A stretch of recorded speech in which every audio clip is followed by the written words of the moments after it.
Hello everyone, ভিডঙ্কা.com ওয়েবসাইটে তোমাদের সবাইকে স্বাগত জানাই। আমি সৌরভ দে, তোমাদের ম্যাথ টিউটর। এখানে তোমাদের সঙ্গে দেখো যে প্রশ্নটি নিয়ে আলোচনা করব, আমাদেরকে সমাধান করে এক্স এর মান নির্ণয় করতে বলা হচ্ছে। তো দেখো, এই অঙ্কটা করার জন্য আমরা কি করব, বাম দিকে যেমন আছে sign inverse X plus sine inverse 2x, এটাকে আমরা সম্পূর্ণ একই রকম রাখলাম। কিন্তু ডান দিকে দেখো পাই/3 জায়গায় আমরা কি বসাবো, দেখো আমরা কি জানি, সাইন পাই/3 মান কত হয়, √3/2। পাই/3 মানে 60 ডিগ্রি, সাইন পাই/3 মানে হয় √3/2। তাহলে আমরা লিখতে পারি পাই/3 জায়গায় এটা লিখতে পারি sign inverse √3/2।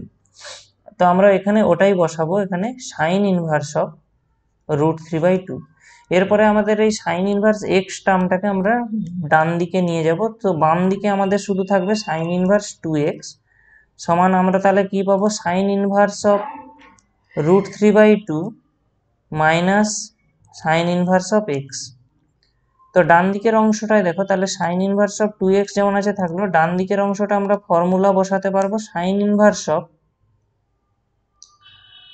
√3/2 into √1 minus x square minus x into √1 minus √3/2 এর square.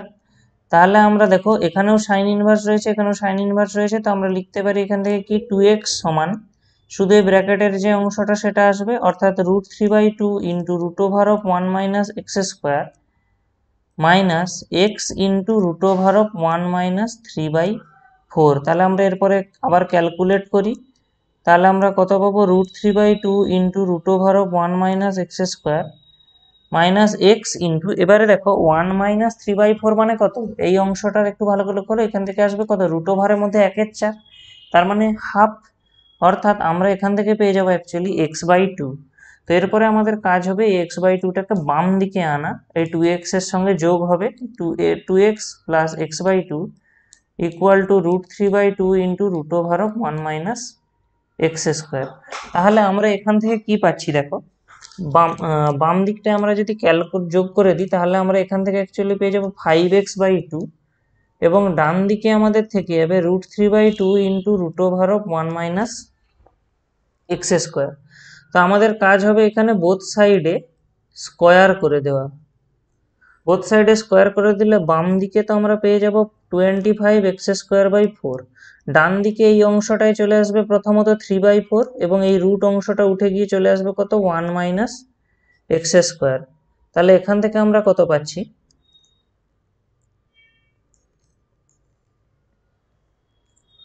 25x²/4 equal to 3/4 minus 3x²/4। এই মাইনাস অফ 3x²/4টাকে আমরা এই সাইডে নিয়ে আসবো, তাহলে আমরা কত পেয়ে যাব, 25x² plus 3x² equal to 3/4।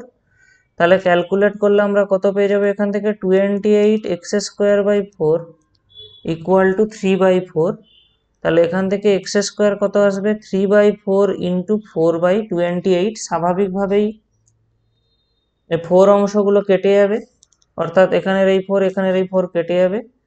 তাহলে এক্স এর মানটা আমাদের দাঁড়াবে কত, প্লাস মাইনাস √3/28, মানে কত, প্লাস মাইনাস হাফ ইন্টু √3/7।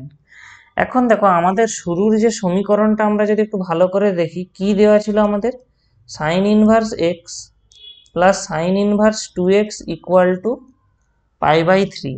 আচ্ছা, এক্স এর মান, তাহলে আমাদের অ্যাকচুয়ালি এক্স এর মান কি কি এলো, এক্স এর মান একবার আসছে হাফ ইন্টু √3/7, একটা ভ্যালু, মানে এটা একটা ভ্যালু, আর একটা ভ্যালু আমাদের এসছে মাইনাস হাফ √3/7, মানে হয় এইটা হবে অথবা এইটা হবে। এখন অ্যাকচুয়ালি ভালো করে লক্ষ্য করো, আমরা যদি এই x equal to minus half √3/7 এই অংশটায় বসাই, তাহলে এই অংশটা ঋণাত্মক হয়ে যাবে, আবার তার সঙ্গে সঙ্গে এই অংশটাও ঋণাত্মক হয়ে যাবে, কারণ এখানে শুধু 2xই রয়েছে এখানে। তাহলে আমরা দেখতে পাচ্ছি এই যে সমীকরণটা আমরা পাচ্ছি, এই সমীকরণের আমরা বাম দিক পেয়ে যাচ্ছি যেটা ঋণাত্মক, ওই এক্স ইকুয়াল টু যদি ওই ভ্যালুটা বসাই, কিন্তু ডান দিকের অংশটা তো ধনাত্মক রয়েছে। এটা তো কখনো সম্ভব নয়। একটা সমীকরণে বাম দিকটা ঋণাত্মক, ডান দিকটা ধনাত্মক, সেটা সম্ভব নয়। তার মানে এক্স ইকুয়াল টু যে -12√3/7 এই সমীকরণের সমাধান হবে না। আমাদের এই সমীকরণে যে সমাধান হবে সেটা হবে অনলি ½ √3/7। ভিডঙ্ক.com ওয়েবসাইটে ম্যাথটি দেখার জন্য অসংখ্য ধন্যবাদ। এরকমই নানা প্রশ্ন তাদের সমাধানের জন্য আমাদের ওয়েবসাইটটি ভিজিট করো।